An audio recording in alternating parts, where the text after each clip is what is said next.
Hey everyone, welcome back to the channel. In today's video, we're going to be looking at this position. It is white to move. I know it looks drawish, but it is not a draw. You have to find the exact sequence of moves that leads to the win. Now, for example, if we thought about, playing king to e5, opposition, stuff like that, he gets his king there to d7. We don't play king to d5, we try to get to his pawn because it looks like it's really close to us, and then we can promote our pawn. But let's see if that works. King to f6 and king to c6, and then we go here, here, and then we take his pawn. He takes our pawn. We move the king away so that we can have a free path for the pawn. He plays b5, and it looks like actually both of white and black will be able to promote. Is that a good thing? Well, it is not. That's a draw. It doesn't matter how many checks black give. At the end, it's going to be a draw because 100% equal material. Okay, so king to e5, king to d7. King here does not work. Okay, what if we played king to d5? Opposing the king again. He can play, for example, king to c7. Again, the exact same thing does not work because now he is actually closer to actually taking the pawn. And it's going to be the exact same thing. So we play king to c5. He can go here actually, king to d7, because whenever we play king to b6, attacking the pawn, he can just go here and defend. Yes, we can push our pawn. He pushes his pawn. For example, here we have to move the king, move the king back, and then this is a draw. It doesn't matter if we're going to go after his pawn. The exact same thing will happen. So this, here, and let's see if that works for white. Well, it looks like both of them are going to promote at the exact same time, right?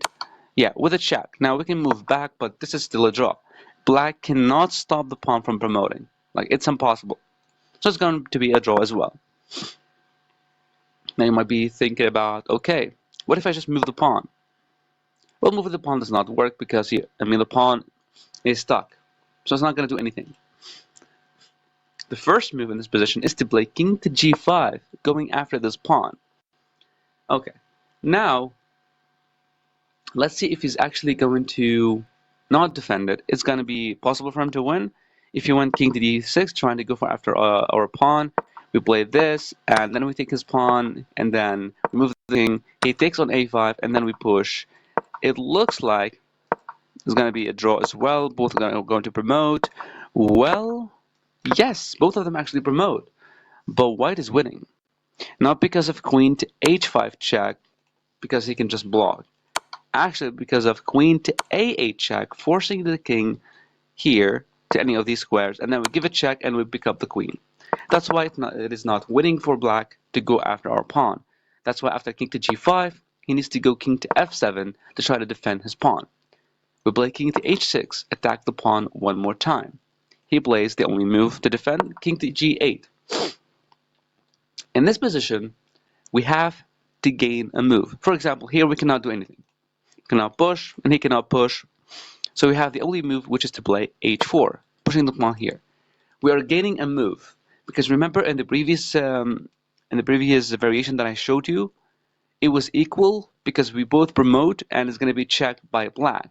But now once we have earned a move, and now we can move the king away and go after the pawn whenever he goes after our pawn. Sorry, when he goes after our pawn here, and then we'll be able to promote with the queen first and then give a check and win the queen. Let's see that how it's gonna take action. For example, if he went away, we can just take the pawn. That's winning. So if he went king to h8, now we don't move the king to g5. I know it's crazy, but we don't move the king to g5 because whenever we go to g5, he's gonna play this king to g7. We're gonna go there, and he's gonna keep repeating moves. It's gonna be a draw, right? We play king to h5. Now you might say, well, what is the difference here? Because after he plays king to g7, okay, now we go after the pawn on b7. So we gained one move tempo with the pawn on h4. He moves the king back. Now we don't attack because he can just defend. So we go after that pawn. He's going to try to go to defend it, but once he ends up on d7, and because we earned a move, because we forced the king back in order to have this h4 move. Now we can go after his pawn. Now you might say, well, surely there's no difference, right? I mean, it's still going to be a draw. Well, let's see. The king moves, he's going to play b5, and after h5, b4, and it looks like we're both going to be promoting, but it's very obvious to put the play, the king on dark square, because this is going to be a check, so we have to put the king there. After we promote to a queen, he promotes to a queen, and this is winning for white, because exactly like I showed you before, queen to a8 check, the king moves anywhere of these squares, and check, and we pick up the queen, and this is a winning endgame. Thank you for watching.